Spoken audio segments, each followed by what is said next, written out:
When it comes to writing effective emails, the best system I've come across is the PASS, or P-A-S-S system from McGee Productivity Solutions. It stands for Purpose, Action, Support, and Subject. And we've already looked at subjects, which is why we had this long list with just subjects. I'm going to go back to View, Reading Pane, Write, just so I can get everything on a list again. And now we're going to look at the subjects and how they interact with the message body and how to just make that more effective and easier for people to work with. I've got this message from Bob here, and it's got a whole bunch of information kind of all run together, and it's also unclear what my action is on this, what its purpose is, and so forth. It also has a really unclear subject. So let's go through and see how to improve this. What I'm going to do is I'm going to take the message, and I'm going to go ahead and select it all. I'll copy it, and just make a new message here. And I'll right-click to paste. There's the message itself, and I'll double-click on the subject so I can select it, copy it, switch over to my other message, and we'll do paste. And just to make things a little less noisy on the screen, I'm going to minimize the other thing in the background. Now, here is the message as Bob sent it to me. So how could we improve this? We already talked about the subject a little, but let's look at the message. The message says that Bob met with Jill, Garrick, and Bryce, came up with a new strategy for the podcast content, and then it has the idea of that meeting, leveraging content. It has a need. We need to do some new writing and culling through eligible titles to come up with sample content for our podcasts. Then it has another action that someone needs to do the recording, and then it has a deadline. It all needs to happen by next week. Thanks, Bob. But it's unclear to me what the purpose of this email was. Why did you send it to me, Bob? Is it just to let me know? Or did I have to do something? And see, that goes into the action. What's my actionable item on this email? So to make this a little more efficient, Bob could have just added a little bit to it. Jeff, this is just an FYI. Just by putting that message first, this is just an FYI, then I know I can read through the rest of this, and it doesn't really matter. I'm just being filled in on why Bob sent this in my direction. Possibly even better, he could have just put it up here.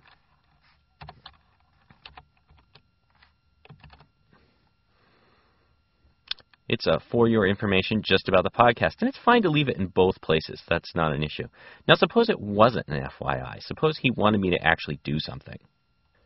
The thing that he wanted me to do could be really simple, something like this.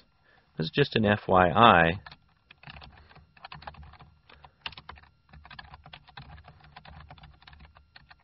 Please let me know you got this.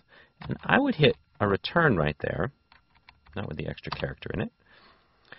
Just because this actionable item, it's nice to put it on its own line, so it's really clear. Now, right off the bat, when I get this email, does it have a purpose? Yeah, this is just an FYI, but there is an action.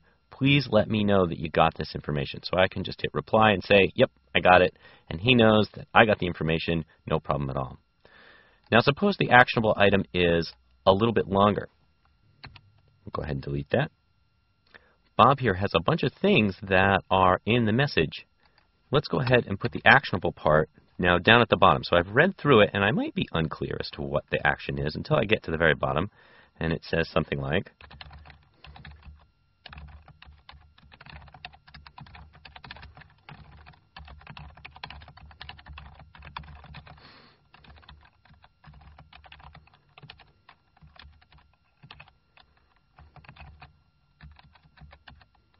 okay, now that's pretty clear.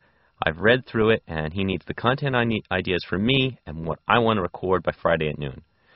Part of the idea of having all of these items interlocking, the purpose, action, subject, and support, is to make sure the whole message, email message that is, gives the correct coordinated message, the thing you want to pass on, the information to the person reading it. So, if this is no longer an FYI, I'll take that out. I might put podcast.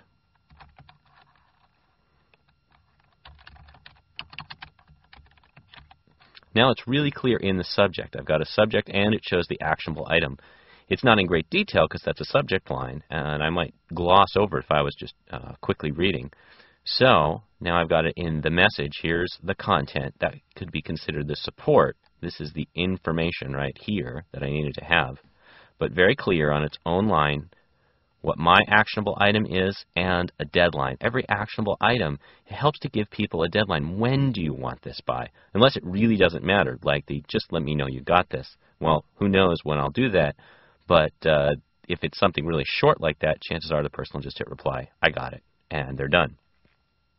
The other thing is that we get so much email and have to read through so much of it that when it comes to support, if possible, take the supporting information out of the email.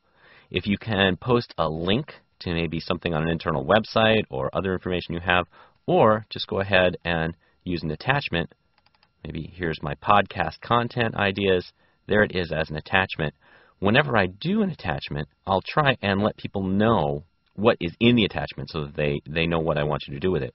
So I need content ideas from Friday at noon.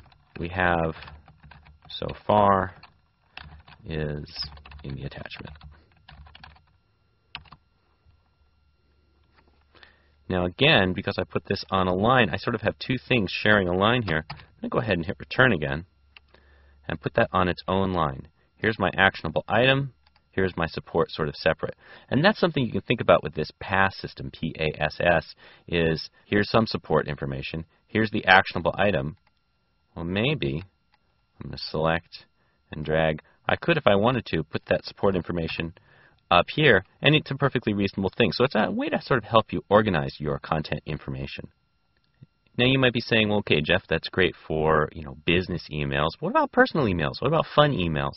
Well, truth be told, since people have email as their main channel, and they're getting through their email just an incredible amount of information, fun information and ideas and things about here's movie night, a message from my wife, but here's work information, family information.